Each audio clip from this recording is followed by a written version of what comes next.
काफ़ी लोग जो यहाँ पर है बुज़ुर्ग भी है, हम इंग्लिश में बात कर रहे हैं, शायद आपको कुछ कुछ चीज़ें समझ भी ना आए, मगर मैं इसलिए थोड़ी थोड़ी हिंदी ट्रांसलेट करते जा रहा हूँ। वैसे आगे का कार्यक्रम सब हिंदी में होने वाले हैं बिकॉज यूथ यहाँ पर है, तो I wanted them to speak in their language. ठीक है, आपके गुरु के बारे में।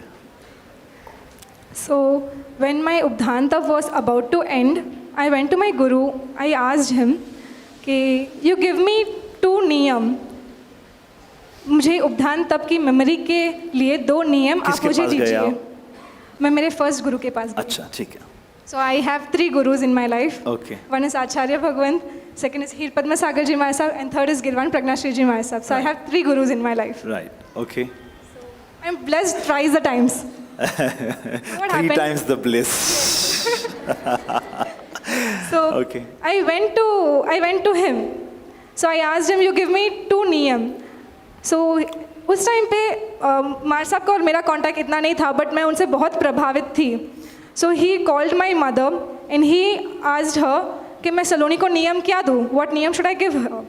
मम्मा ने बोला ये लड़कों के साथ डांस करती है, यहाँ पे जाती है, क्लब में जाती है, ऐसे कपड़े पहनती है, आप कुछ नियम इसमें से दे दो उसको.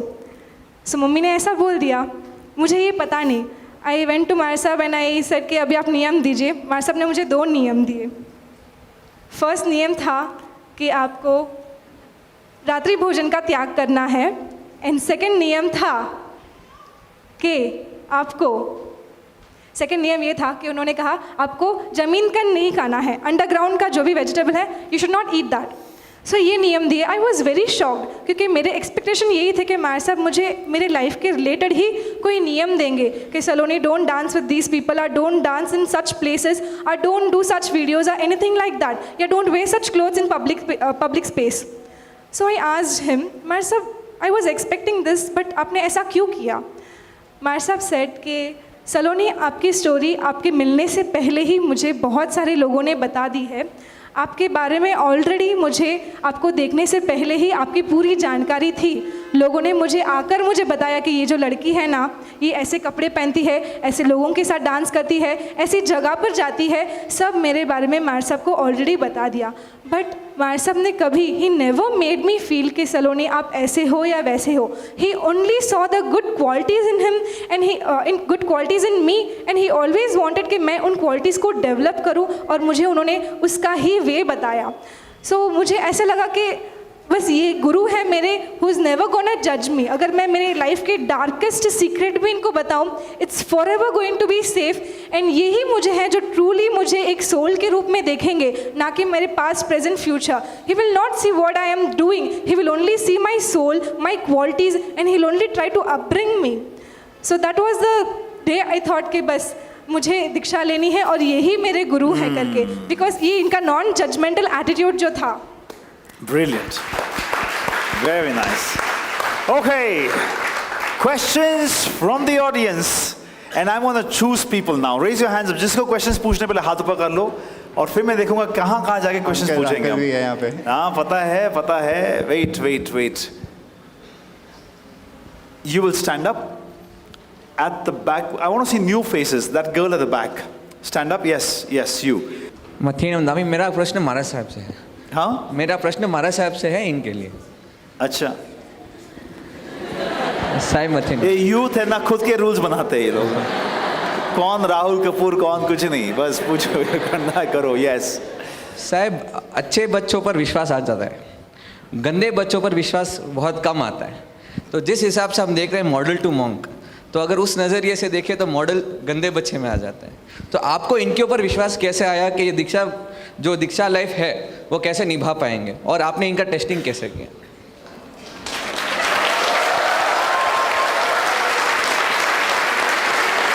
प्री जजमेंटल हो गया, मॉडल बुरे ही है. प्री जजमेंटल मॉडल बुरे ही है, स्टीरियोटाइपिंग. नहीं, ये थॉट प्रोसेस है. अगर मॉडल है, he's saying that Just it could be generally people are like that. Just Oh, yes, okay, Sarj.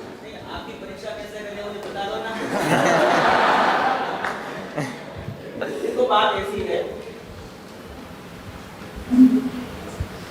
Corona का जो समय था तब मैं पौंडीचेरी था, और सलोनी ने बताया कि इनकी माँ ने इनको पहली बार धक्का मारकर कृपा से भेजा, और यही समझाया कि कुछ सर्वदा ज्ञान लो, शिक्षा लो। कोरोना का समय है, प्रवचन आदि सब बंद है, गुरु भवन की स्थिरता है। जो भी कुशल किया ये आई, जैसा इसने बताया, इसको हिंदी का अक्षर ज्ञान नहीं है। कोशिश यही हो कि भाई हिंदी सीखना जरूरी है। तुम जैन हो, मारवाड़ी कुल में जन्मी हो, और अगर हिंदी का ज्ञान नहीं होगा तो उचित नहीं है, सीखो। बहुत मेहनत करनी इसने, हिंदी में ही सभी सूत्र याद करने की कोशिश की। जो अक्षर का प्रोनाउंसिएशन लोग कर नहीं पाती तो उसका इमेज दिमाग के अंदर क्रिएट करके उसको ड्रॉ करके फिर उसका प्रोनाउंसिएशन करती है। जैसे अगर ख है तो ख उच्चारण नहीं हो पा रहा है तो ऐसा करके ख लिख करके फिर इसके मुंह से जबान से ख निकलता। इस प्रकार से इसने जो कोशिश की उन दिनों के अंदर कोरोना के समय में नियमित रूप से आ करके इसने दौड़ व्यतिक्रमण के सभी सूत्र कंठस्थ किए।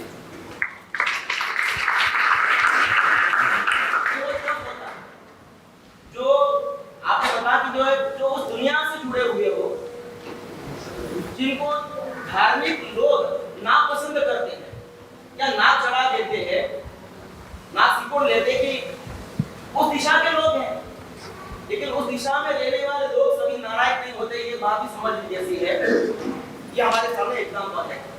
तो ये नियमित रूप से आना, ये इनकी रुचि अंदर की होगी तभी आते हैं। माँ बाप तो शायद एक बार पुशअप कर सकते हैं, धक्का मार करके भेज सकते हैं, लेकिन रोज रोज तो नहीं। जैसे आप आए तो शायद राहुल का नाम इसलिए आया, लेकिन अगर ऐसा होता कि गुरु भगवान की दिशा में व्याख्या में तो शायद इसमें से कितने आते मुझे बताओ।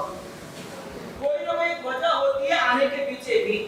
जिस किसी भी वजह से आए, अगर सही जगह पर आए हैं और उसके अंदर अगर थोड़ी भी संभावना है, योग्यता है, कुछ अच्छा बनने की अगर क्वालिटी रही हुई है, अगर जरा सा थोड़ा सा सिंचन मिलता है तो क्वालिटी बाहर आती। यही बात इस सरोली में हुई। 2 महीने तक 2 प्रतिक्रमण का अभ्यास किया, उसके बाद उत्थान की आराधना तय हुई। हालांकि इसके जो भी फ्रेंड्स थे, कलीग्स थे, वो कहे सरोली तुम कहाँ जा रहे हो, मंदिर उपास रहे, तुम्हारा स्थान वो नहीं है। इसने अपने दोस्तों के साथ भी मिलना जुलना और कम्युनिकेशन करना प्राय करके बंद ही कर दिया। उन्होंने कहा कि मैं तुम्हें मिलना है तो घर पर आके मिल लो, बराबर है, बाकी हर वक्त तुम्हें फोन पर अवेलेबल नहीं रहूंगी। मैं जब पढ़ाई कर रही हूँ, मुझे जो पढ़ना है अच्छा लगता है, आगे बढ़ रही हूँ। और उत्थान का जैसे आराधना करने का जब इसने मत बनाया, ये सबसे टफेस्ट चीज है आप लोगों की दृष्टि से, क्योंकि 47 दिन का एक साधु की तरह रहना, बिना नहाए धोए रहना, बिना किसी संसाधनों के बीच में रहना, बिना किसी प्रकार की अनुकूलता को लिए रहना, और उसमें भी वापस 48 घंटे में एक बार भोजन करना, एक दिन को उपवास, दूसरे दिन मात्र एक समय का भोजन, और अंत में इतने सारे आदमी के साथ ये सारी क्रिया के साथ भी इसने जिस प्रसन्नता के साथ आराधना की, तब तक दीक्षा की कोई बात नहीं। लेकिन इसने इन सारी सिचुएशन को दिल से अपनाया, इसको अच्छा लगा, पसंद है। इसके सामने इसी के जीवन का अनुभव था जो पास में था। कोरियोग्राफर के रूप में जो भी इसने जो है अपने जीवन की प्रस्तुति करनी थी, आगे बढ़ना था, जो लायक था, मार्ग चयन करना था, इसने चुना था, किया भी था, अनुभव भी किया था। और जिंदगी का दूसरा एक अनुभव उद्धार के रूप में जब इसे हुआ, इसे स्वयं भी रियलाइज हुआ कि ऐसी लाइफ जो है वो संसार की लाइफ नहीं है। इसके बाद इसके जीवन के अंदर, इसके मन के अंदर ये भाव आगे बढ़े कि मुझे जो इसी क्षेत्र के अंदर आगे बढ़ना है, इसी तरह मुझे मेरा जीवन जीना है। और आने के बाद भी जैसा आपने कहा भरोसा कैसे कर लिया, भरोसा सीधा खड़ा नहीं होता है, वो उनका समर्पण भाव देखना जाता है कि गुरु के अनुशासन को स्वीकार करके चलने की आपकी कितनी तैयारी है। यही बात प्रवीण की भी है। प्रवीण का परिचय मुझे कोई लंबा चौड़ा नहीं है, क्योंकि ये चेन्नई था, मैं पांडिचेरी था। इसका परिचय तो मुनिपुत्र साले के हमारे साथ होता, लेकिन मुझे उन पर भरोसा था कि अगर वो इसके लिए रिकमेंड कर रहे हैं तो आके मूंद करके नहीं कर रहे, वो अपनी तरफ से इसके जितना भी टेस्टिंग करना होगा, परीक्षा देनी होगी, ले करके वो जो है मुझे रिकमेंड करे कि ये चीज जो है दीक्षा लेने के भाव से आया है, क्या करूँ या क्या नहीं करूँ। तो इसके अंदर कुछ एक फैक्टर ऐसे होते हैं कि ये जैसे कि एस्ट्रोलॉजी, अपने यहाँ धर्म ग्रंथों के अंदर अगर किसी भी जीव को दीक्षा लेने का मन बना हो और वो मुझे वैराग्य हुआ, मुझे दीक्षा लेनी है, तो दीक्षा लेने वाले दीक्षार्थी के जो क्वालिटीज चेक किए जाते हैं, उसके अंदर एक ये भी जो बताया गया है कि उसका होरोस्कोप देखना चाहिए कि उसके प्लैनेटरी सिचुएशन किस प्रकार की है, आने वाले समय में ये अंतर्मुखी होकर के जी पाएगा या बहिर्मुखी दुनिया के अंदर ये रहेगा। तो सबसे पहला जो पॉइंट आया है मेरे सामने। हालांकि देवगुरु की कृपा से ये मेरा विषय रहा और मैंने सलोनी की हॉरोस्कोप देखी, मैंने प्रवीण की हॉरोस्कोप देखी और देखने के बाद मैंने ये जजमेंट दिया अगर इनकी भावना है इस क्षेत्र में आने की तो अगर ये आएंगे तो अच्छा ये पालन कर पाएंगे। लेकिन मैंने ऐसा नहीं कहा कि आओ, न तो प्रवीण से कहा न सलोनी से कहा, लेकिन अगर ये यहाँ पर आने का भाव रखते हैं, इच्छा रखते हैं तो इनके अंदर वो क्वालिटी है कि जो संस्कार लेकर के आए हैं और अगर संस्कार के अंदर घुल मिल जाएंगे तो ये जो अपने जीवन को आबाद करेंगे और संसार से संयमी के रूप में सुंदर जीवन जी पाएंगे। और उसके बाद जो निरंतर निश्रा में रहे, गुरु निश्रा में रहना, गुरु के अनुशासन को स्वीकार करना, गुरु के कहे मुताबिक सोचना, गुरु की इच्छा के मुताबिक व्यवहार करना, ये बहुत मुश्किल होता है। लेकिन ऐसा मुश्किल कार्य भी इन्होंने निरंतर हंसते हंसते आज तक किया है और कर रहे हैं और आने वाले समय में करेंगे। ये इनकी क्वालिटी देखने के बाद हमें दीक्षा की अनुमति दी। तो इतना पूरा प्रोसेस होता है, testing checking testing checking testing checking and going there. बात ये भी है कि जब भी कभी किसी के लिए जो दीक्षा का या ऐसा कोई शुभ कार्य करने का जो तय करते हैं उसी वक्त अगर आप बिलीव करते हैं नहीं कि तो मुझे नहीं पता, शुक्र शास्त्र है, अगर अच्छे शुक्र होते हैं तो उससे हम इमेजिन कर सकते हैं कि आने वाला समय कैसा होगा। और सलोनी के लिए जो ये हमने अनुभव किया, क्योंकि प्रवीण को जो है चेन्नई था इसलिए मुझे उसके बारे में इतना वो नहीं पता, लेकिन इसके लिए जरूर कहूंगा कि जिस दिन मैंने कहा कि सलोनी तुम्हें इस मुहूर्त में कार्य करना है, जैसे घर से निकली सामने जो इसने पानी का शुक्र पाया और गुरु की निश्रा में गई। वाह वाह, Every time it happened. भाई साहब क्या क्वेश्चन था यार, इतना लोडेड क्वेश्चन कि साहिब जी अभी नॉन स्टॉप